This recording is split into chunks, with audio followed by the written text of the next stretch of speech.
వాగర్థావివ సంపృక్తౌ వాగర్థ ప్రతిపత్తయే జగతః పితరౌ వందే పార్వతీ పరమేశ్వరౌ.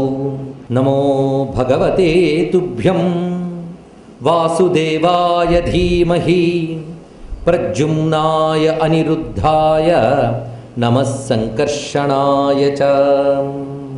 నమో మహద్భ్యో ఋషిభ్యో గురుభ్యో నమః. మృగత్వ నిమిత్తావసానమేవ గణయన్.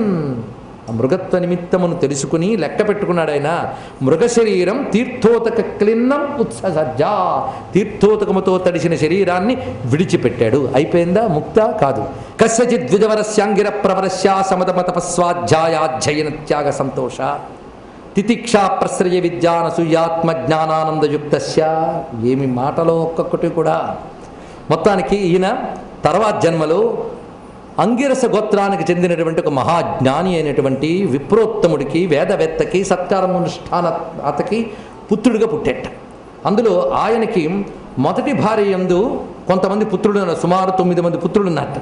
రెండవ భార్యకి ఒక కొడుకు ఒక కూతురు కలిగారు. అది కవలలు. ఆ కొడుకు ఈయన భరతుడు. మరి ఇప్పుడు పేరేమిటి వద్దు, మళ్ళీ కన్ఫ్యూజ్ అవుతాం. ఆ పేరే పెట్టుకుందాం మనం మనసులకి. ఇక్కడ పేరు చెప్పలేదు. పేరుకేముందండి, తెలుసుకోవాలి కదా. మొత్తానికి చరమ శరీరేనా ఆయనకి తెలిసిపోయింది ఇది నాకు చరమము అని. కానీ అప్పుడు మళ్ళీ స్మృతి ఉందండి. స్మృతి అంటే గత జన్మ లేడీ స్మృతి కాదు, ఆ జన్మది కూడా, పై జన్మది కూడా స్మృతిలో ఉంది.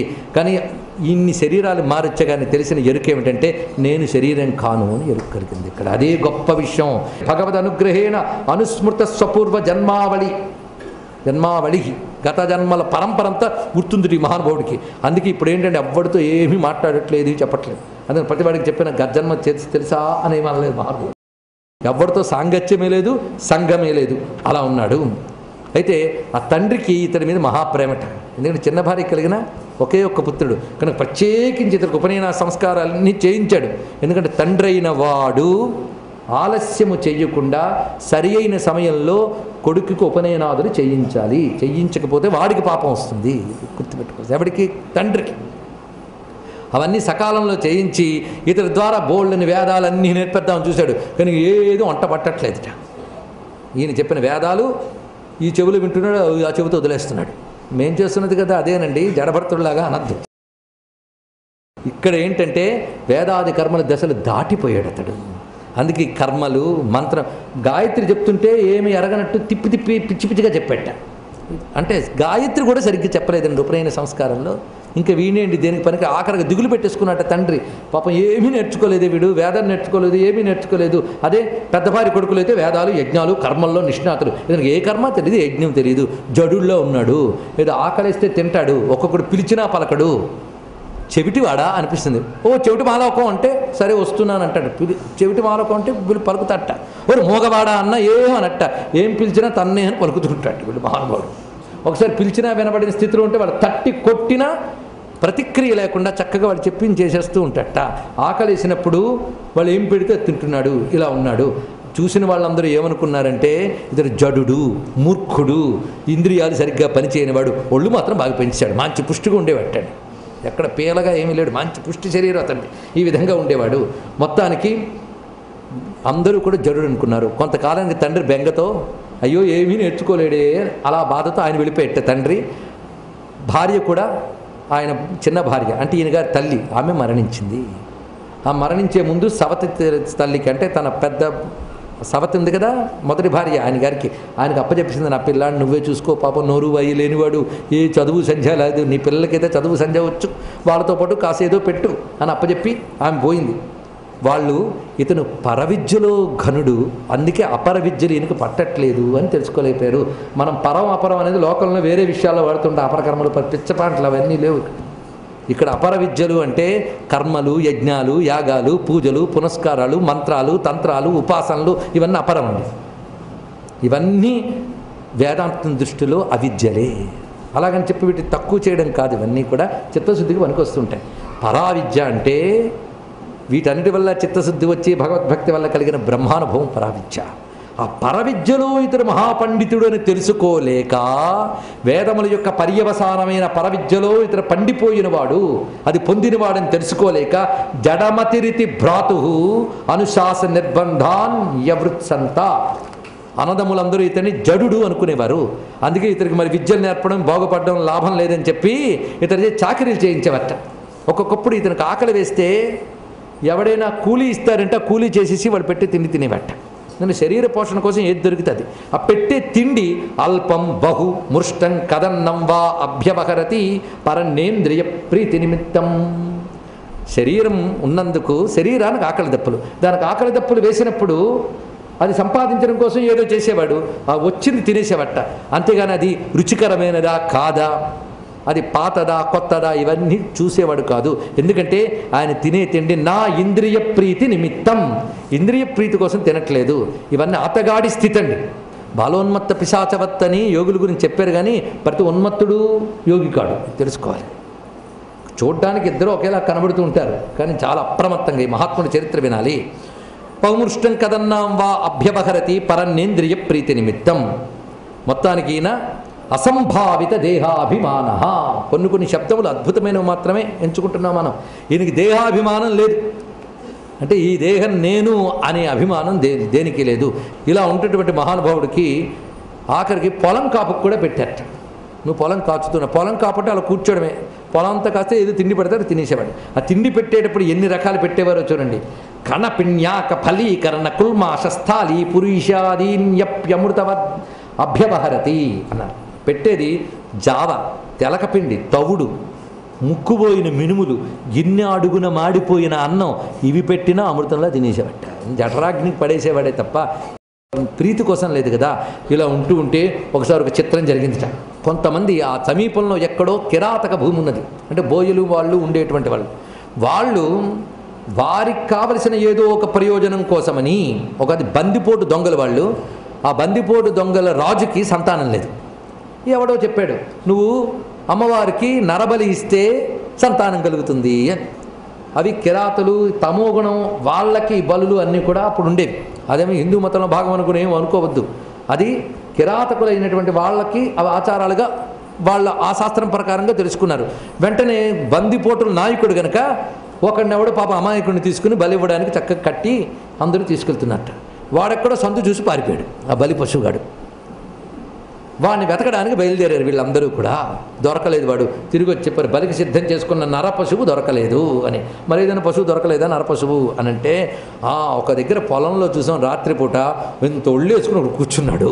వాడు మంచి బలిసున్నాడు, శరీరం కూడా మంచి పుష్టిగా ఉన్నాడు. బలిచ్చేదేదో మంచి పుష్టికల వాళ్ళని ఇస్తే బాగుంటుంది కదా. పీన సంహననాంగ స్థండిల సంవేశనాన్, ఇది చెప్పారు. పీన మంచి బలంగా ఉన్నాడు, పుష్టికండ కలిగిన కండలు వాడితో అవయవాలు ఉన్నాయి, చాలా బాగున్నాడు. వాడిని బలిస్తే బాగుంది అనిపించింది. అలాంటి వాడిని పట్టుకుని బలిగా తీసుకురాగలరా, ప్రయత్నిద్దాం, ఇదిగో నేను బలిస్తాను వస్తావా అని లాగేట. వచ్చేసాడు, ఏమీ లేదు. అది దేహాభిమానం లేనిటువంటి వాడి స్థితి. తీసుకెళ్ళేట, శుభ్రంగా స్నానం చేయించట, చక్కగా బొట్లు పెట్టారు, దండలేశారు, చక్కగా యూపానికి కట్టారు, చక్కగా కట్టించుకున్నాడు, బండి మీద వెళ్తున్నాడు, ఏం పట్టలేదు మహానుభావుడికి. చూస్తున్నాడు. తిన్నగా తీసుకువెళ్ళారు ఆయన్ని. తీసుకువెళ్ళి ఎక్కడ పెట్టారు అంటే ఆ భద్రకాళి సమీపంలో పెట్టారట.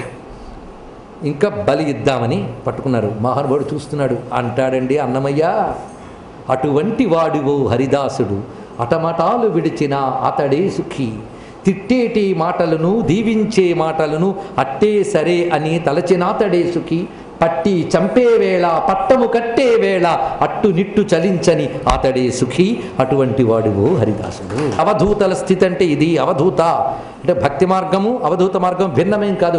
పండిన భక్తే జ్ఞానము. ఒకటి తెలుసుకోండి, పండిన భక్తే జ్ఞానము. జ్ఞానంలో ఉన్న పరమాత్మ ప్రేమయే భక్తి, ఇది తెలుసుకోవాల్సినది. ఆ స్వరూపం ఇక్కడ చూపిస్తున్నాడు. దందహ్యమానేన వపుషా, ఎప్పుడైతే ఈ విధంగా అతన్ని పెట్టక్కడ ఇంకా బలిద్దామని కత్తెత్తెట్ట నాయకుడు చూస్తున్నట్టు అలాగా దాన్ని కూడా లీలగా చూస్తున్నాడు, కత్తిని కూడా. ఎందుకంటే ఇది బ్రహ్మం, అది బ్రహ్మము, సర్వం బ్రహ్మమయం. ఆ స్థితి అనేది ఏమిటో దర్శించండి ఇక్కడ. అలా చూస్తున్నాడు. చూస్తూ ఉంటే బ్రహ్మ తేజస్వంతుడైన మహాత్మునికి అపచారం జరుగుతూ ఉంటే ఇక్కడ గొప్ప మాట చెప్తున్నాడు. ఎవరైతే నారాయణ మయులో నారాయణుని యందు హృదయం సమర్పించిన వారో వారిని నారాయణుడు ఎలా కాపాడుకుంటాడో ఇక్కడ వివరిస్తున్నారు. ఇక్కడ అందుకు సర్వభూత సుహృత సూనాయం అప్యనుమతమాలంబనం తదుపలభ్య బ్రహ్మతేజసాది దుర్విషహేణ దందహ్యమానేన వపుషా. ఎప్పుడైతే ఈ విధంగా బలి ఇవ్వబోతున్నారో అప్పుడు ఆ విగ్రహంలోంచి భద్రకాళి వెలికి వచ్చింది. రండి, ఎలా వచ్చిందంటే జ్వలిస్తున్న శరీరంతో వచ్చింది. దీన్ని బట్టి మీకు ఆలయాల్లో చూసే మరిడమ్మ, అంకాలమ్మ, పోచమ్మ మొదలుకొని అమ్మ రాజేశ్వరి, కనకదుర్గమ్మ వరకు రాతి బొమ్మలు కావు, అందులో అమ్మలు ఉంటారు అని తెలుసుకుంది. వాళ్ళకి రావాలనిపించేటంత నీకు అనిపిస్తే అప్పుడు వాళ్ళు కనిపిస్తారు. మొత్తానికి ఇప్పుడు ఆవిడే కదిలొచ్చింది. ఎలా కదిలొచ్చిందంటే బ్రహ్మవిద్ బ్రహ్మైవ భవతి, బ్రహ్మవేత్తకు భగవానుడికి భేదము లేదు. వాళ్ళు ఈశ్వర కోటికి చెందిన వాళ్ళు అంటారు ఇక్కడ. అది ప్రధానమైన ఉద్దేశం.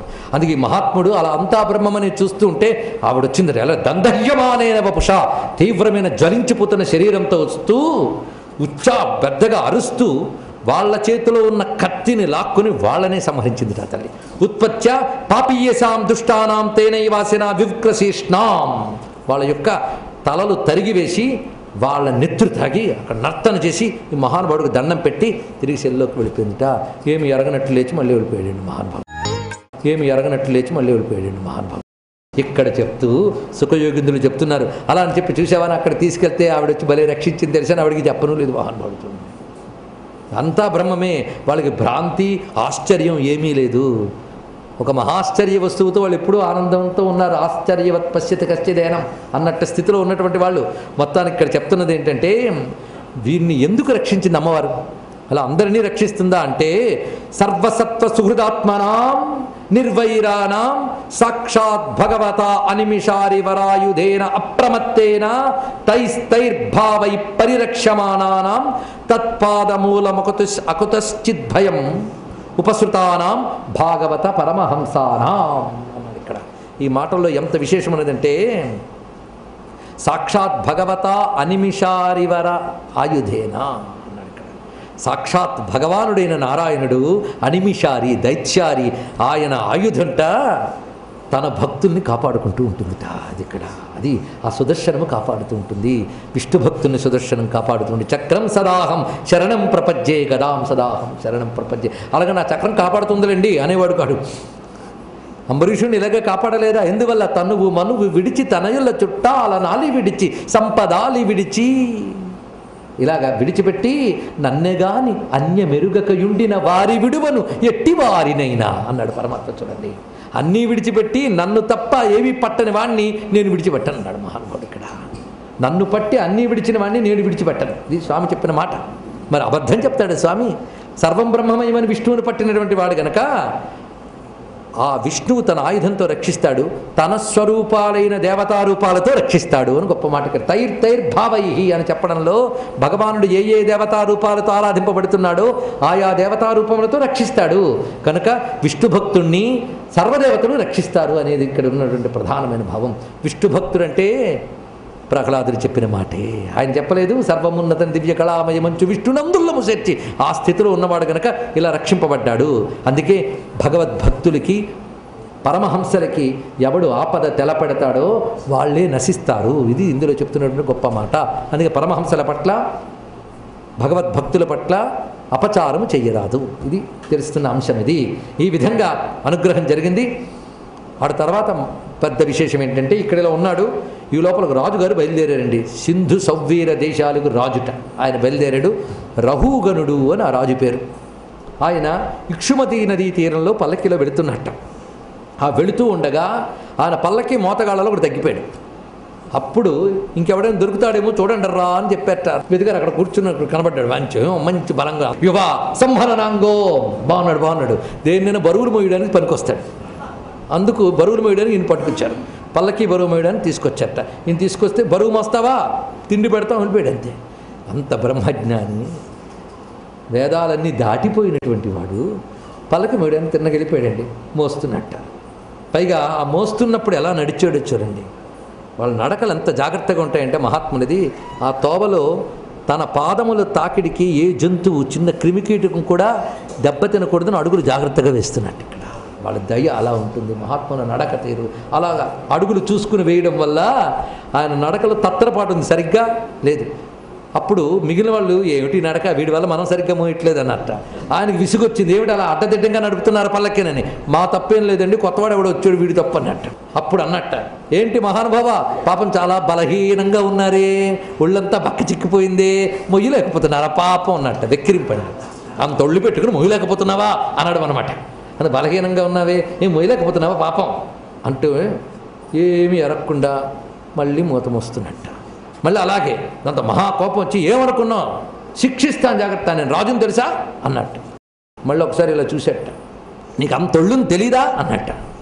గొప్ప మాట అన్నావయ్యా, ఈ తొళ్ళుంది నాది కాదిది అన్నాడు. గొప్ప మాట ఇది. త్వయోదితం వ్యక్తం అవిప్రలబ్ధం భర్తుస్సమే స్యాద్యది వీరభార గంతుర్యది స్యాదధిగమ్యమధ్వా పీవేతి రాసౌ నవిదాం ప్రవాద. చెప్పింది అదే. ఇంత శరీరం మొయ్యలేవా అన్నావు. అవును, శరీరమే మోసేది, నేను కాదు మోసేది అన్నాడు. ఈ మాట కొంచెం కదిలించింది అతనికి. ఎందువల్ల ఇలాంటి మాటలు ఎవడైనా భలే వేదాంతం చెప్పేవలే అంటాడు ఎవడైనా.